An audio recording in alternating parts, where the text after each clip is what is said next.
Hello students, good morning. How are you? Let's start our new chapter 5th, Introduction to Euclid's Geometry. What is geometry? The word geometry comes from the Greek word geo, meaning the earth, and metren, meaning to measure. Geometry word है वो Greek word है, तो two part में divide किया है, जियो और metron. तो geo it means earth and metron it means measure. तो ये है geometry. Then next, and ancient India the Sulba Sutras 800 BC to 500 BC were the manuals of the geometrical construction. It means क्या है ये जो सुल्बा सूत्रस है ना 800 BC to 500 BC, वो मैनुअल ऑफ जियोमेट्रिकल कंस्ट्रक्शन के लिए हुआ था पूरे इंडिया में. देन वैदिक पीरियड, ये वैदिक के टाइम का है, वो जमाने का है.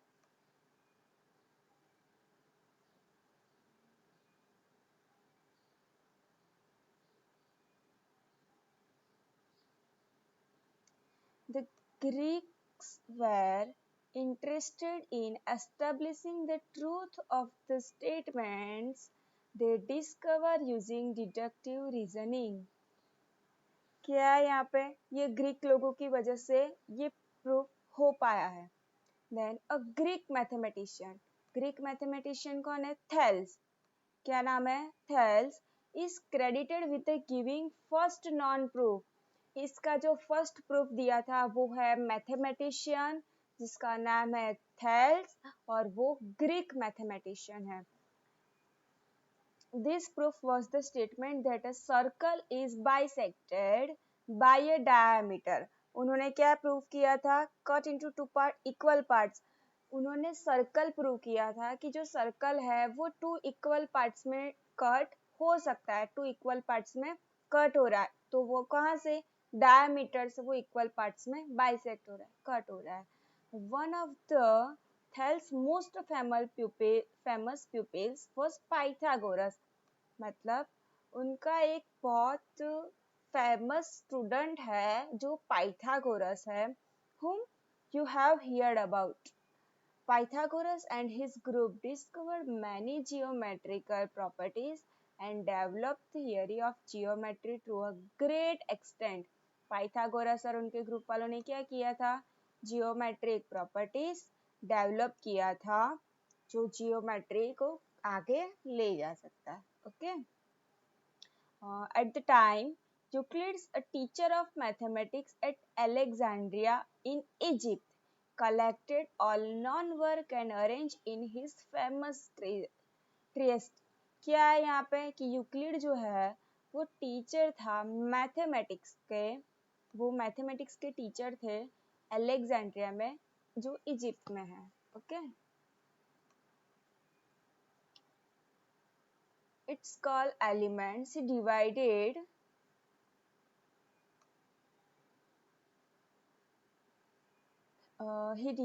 elements into 13 chapters. It's called a book. उन्होंने एक एलिमेंट्स बाहर किया था, बाहर निकाला था, और जो 13 चैप्टर में डिवाइड हो रहा था, तो यह है एक book. Then Euclid's definition, axioms and postulate. तो क्या है ये देखना है हमें. देखते हैं पहले आगे. यहाँ पे surface. What is surface? The solid has shape, size, position and can be moved from one place to another. Its boundaries are called surface. क्या है surface?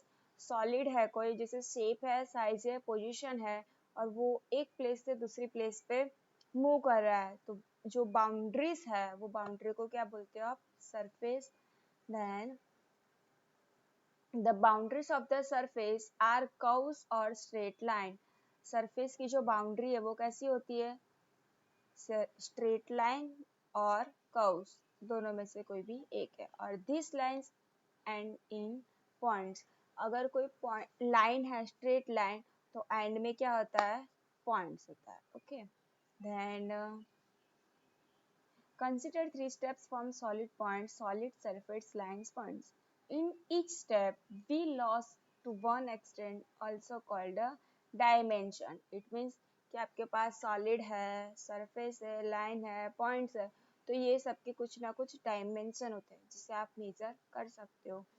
तो solid है 3 dimension, surface is 2 dimension, line 1 and point has 1 dimension. Solid at 3, surface is 2, line has 1 and point has 1 dimension. Okay, तो हम देखते हैं elements.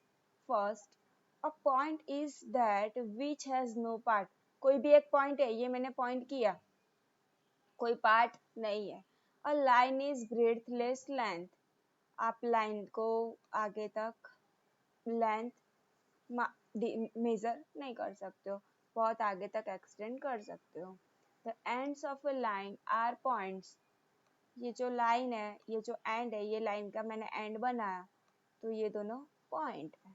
A straight line is a line which lies evenly with the points on itself.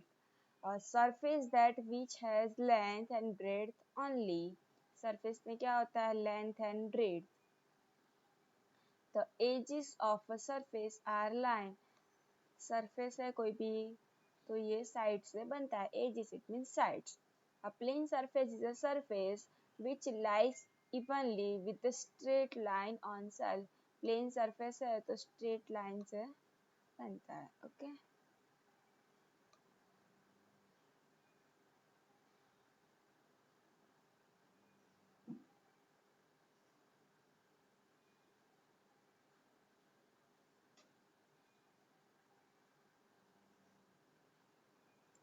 Then breadth and length, neither of which has been defined. A few terms are kept undefined while developing any course of study. So in geometry, we take a point, a line and a plane. Euclid's word or plane surface is undefined terms. The only physical that we can represent them intuitively or explain them with the help of physical models. क्या है यहाँ पे कि length है, breadth है, कोई भी जो पार्ट है, तो आप जियोमेट्री में उसका कुछ ना कुछ मेजरमेंट है. प्लेन सरफेस पे आप पॉइंट, लाइन, ये बताना है आपको. राइट, ये फिजिकल मॉडल, ये यूक्लिड है. यूक्लिड ने बताया हुआ है, उन्होंने 2 पार्ट्स में डिवाइड कर दिया है. तो starting with definition, Euclid assumed certain properties which were not be proved. These assumptions are actually obvious universal truths. उन्होंने 2 पार्ट्स में डिवाइड कर दिया. और क्या assumption किया, क्या assume किया कि जो बता रहा हूँ वो right ही है, वो truth ही है. He divided them in 2 types, axioms and postulate. क्या है 2 parts? Axioms and postulate. He used the term postulate. Postulate क्यों use करते हैं? For the assumption that were sacrificed to geometry. Postulate सिर्फ वो geometry के लिए use करते हैं. And common notions है तो often called axioms. On another hand, where assumption used throughout mathematics and not specifically linked to geometry. Okay, तो Euclid's axioms है 7, वो हम देखते हैं. First, things which are equal to the same thing are equal to one another. एक चीज दूसरे चीज को इक्वल है. Second, if equals are added to equals the whole are equal. अगर दोनों साइड 2 है तो मैंने 3 3 ऐड किया तो 2 + 3 2 + 3 equal equal 5. If equals are subtract from equals तो रिमाइंडर्स आर इक्वल्स. कोई चीज इक्वल्स है, उसमें से मैंने सब्ट्रैक्ट किया, मतलब कि माइनस किया, तो जो मुझे रिमाइंडर मिल रहा है, जो बाकी मिल रहा है, वो दोनों में इक्वल है. Fourth, things which coincide with one another are equal to one another. Then fifth, the whole is greater than the part. It means क्या है यहाँ पे, जो पूरा पार्ट है, होल है, उसमें से आप कोई भी पार्ट ले लो तो वो होल बड़ा होता है और पार्ट कम होता है, लेस होता है. Things which are double of the same thing are equal to one another. कोई चीज है अगर आप डबल करते हो तो दोनों आंसर सेम मिलेगा। Things which are halves of the same things are equal to one another. क्या होता है इसका मतलब? हाल्स का मतलब वन हाफ। अगर कोई चीज है दोनों सेम है, सेम चीज है, अगर आप उसका हाफ करते हो तो दोनों सेम मिलेगा, एक दूसरे को इक्वल है। These common notions refer to magnitudes of some kind. The first common notions could be applied to plane figures. For example, if an area triangle equals the area of a rectangle, in the area of rectangle equals that of area of square, then the area of triangle also equals the area of square. मतलब कि यहाँ पे आपको compare करना है कि triangle का area है तो रेक्टेंगल के एरिया के साथ इक्वल है, फिर रेक्टेंगल का एरिया स्क्वायर के साथ इक्वल है, ट्राइंगल का area equal to square. Okay, first is equal to second, second is equal to third, so automatically first is equal to third. Got it? Euclid's postulate है, 5 postulate है, देखते हैं। First a straight line may be drawn from any one point to another any other point. यहाँ पे ये बताया है कि कोई एक स्ट्रेट लाइन है तो एक पॉइंट से दूसरे पॉइंट में सिर्फ एक ही स्ट्रेट लाइन हो सकती है, बाकी और कोई स्ट्रेट लाइन नहीं हो सकती है। Axioms 5.1 given two distinct points there is a unique line that passes through them. ये P ये और ये Q, ये दोनों पॉइंट है, ये P और ये Q ये पॉइंट है, तो ये दोनों पॉइंट में से सिर्फ ये एक ही लाइन पास हो सकती है। ये अलग अलग P पॉइंट पे से अलग अलग और लाइन पास हो सकती है, Q पॉइंट पे से अलग अलग, पर P और Q को कनेक्ट करे वैसे सिर्फ एक ही लाइन पास हो सकती है। Then postulate 2 a terminated line can be produced indefinitely। It means ये AB लाइन है, टर्मिनेटेड है, तो वो दोनों साइड एक्सटेंड हो सकती है, तो ये indefinitely। Then postulate third, a circle can be drawn with any center and any radius। Circle कोई भी पॉइंट सेंटर और रेडियस से ड्रॉ कर सकते हो। All right angles are equal to one another. सारे राइट एंगल्स एक दूसरे को इक्वल है। Postulate fifth, if a straight line falling on two straight lines makes the interior angles on the same side of it taken together less than two right angles, then the true straight lines, if produced indefinitely, meet on that side on which the sum of angles is less than two right angles। It means क्या बताया यहाँ पे? देखो ये एक AB line है और ये एक CD लाइन है, तो ये AB और CD लाइन पे अचानक एक PQ लाइन गिरती है। कोई भी दो लाइन है स्ट्रेट लाइन, उस पर PQ लाइन आ रही है, तो क्या होगा? ये जो फर्स्ट ये अंदर वाला जो एंगल है इंटीरियर एंगल, ये 1 एंड ये 2, अगर ये दोनों का total it mean sum 1 + 2 = less than 90 हो रहा है, तो ये ए और सी, ए बी और सी डी वाली जो लाइन है वो आगे जाके एक्सटेंड जब होगी तब एक दूसरे को इंटरसेक्ट होगी। Okay, got it? Then next है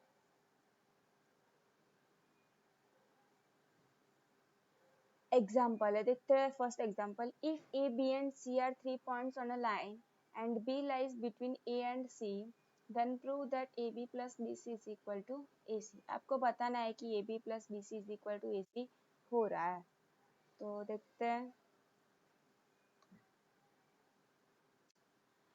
ए B plus B C is equal to आपको ए सी बताना है, तो क्या करोगे? पहले तो आपके पास एग्जाम्स है, आप लोगों को एग्जाम्स लर्न करने हैं और एग्जाम्स पे से प्रूव करना है कि यहाँ पे कौन सा एग्जाम्स यूज हो रहा है। देखो exam 4, the things which coincide with another are equal to one another, so it can be deducted that AB plus BC is equal to AC। क्या था एग्जाम 4 कि कोई एक चीज है वो दूसरी चीज से इक्वल है, भले अलग अलग नंबर है पर वो इक्वल है, लाइक मैंने बताया 6 इज इक्वल टू 3 इंटू 6, 3 + 3, तो ये 3 + 3 भी 6 हो रहा है और ये भी 6 हो रहा है, तो ये दोनों 6 पे इक्वल है ना। तो सेम यहाँ पे देखो A B plus B C is equal to whole A C, तो यहीं पर वही लिखा है, तो जो एग्जाम से वो आप लोगों को लिखना है। ओके, एग्जाम्पल सेकंड भी है। Then theorem 5.1, two distinct line can not have more than one point in common. कोई भी दो लाइन है, लाइक मैंने यहाँ पे कोई भी दो लाइन बनाया, तो ये दोनों लाइन में सिर्फ ये एक ही पॉइंट है जो कॉमन होगा, उसके अलावा और कोई पॉइंट कॉमन नहीं होगा। ओके, सो फिर यहाँ पे और मैंने डेफिनेशंस बताए हो आप लोगों को जो एक्स्ट्रा है। पैरेलल लाइंस, पैरेलल लाइन किसे कहते हैं? Two lines L and M in a plane are said to be parallel if they have no common point and we write them as L parallel to M। ये जो है वो parallel की sign है, L parallel to M। तो ये L and M parallel line है, plane पे है, सरफेस पे है और उनका कोई भी कॉमन पॉइंट नहीं है, तो वो है पैरेलल लाइंस। देन नेक्स्ट है perpendicular lines. Two lines P and Q lying in the same plane are said to be perpendicular if they form a right angle and we write them as P perpendicular to Q। ये उल्टा T ये perpendicular की sign है। तो कोई भी दो line है एक ही प्लेन पे है और ये दोनों के बीच में राइट एंगल हो रहा है, तो ये परपेंडिकुलर लाइन है। Line segment, a line segment is a part of having definite line. It has two endpoints. In the figure, line segment is so having A and B points endpoints. It is written AB और B, line segment AB और line segment B है। ये जो ऊपर line की है वो line segment की साइन है, तो A और B ये पॉइंट है, लाइन सेगमेंट ये एंड पॉइंट है, तो यहाँ पे आप A और B भी लिख सकते हो और BA भी लिख सकते हो। Radius of a circle, the distance from the center to point on the circle is called the radius of the circle। यहाँ से P पॉइंट ये जो सेंटर है, सेंटर से Q तक का डिस्टेंस ये है रेडियस, तो PQ रेडियस ये सर्कल के लिए और सेंटर P है। Then square, a quadrilateral in which all four angles are right angles and all the four sides are equal is called a square। In this figure PQRS is a square। PQRS तो चारों angle right angle है और PQ, QR, RS और SP चारों side क्या है? Equal है, तो ये स्क्वायर है quadrilateral. Okay, so you will write down all definitions, postulate, axioms, theorem, okay, in your maths notebook, and if any doubts, so call or message me. Thank you.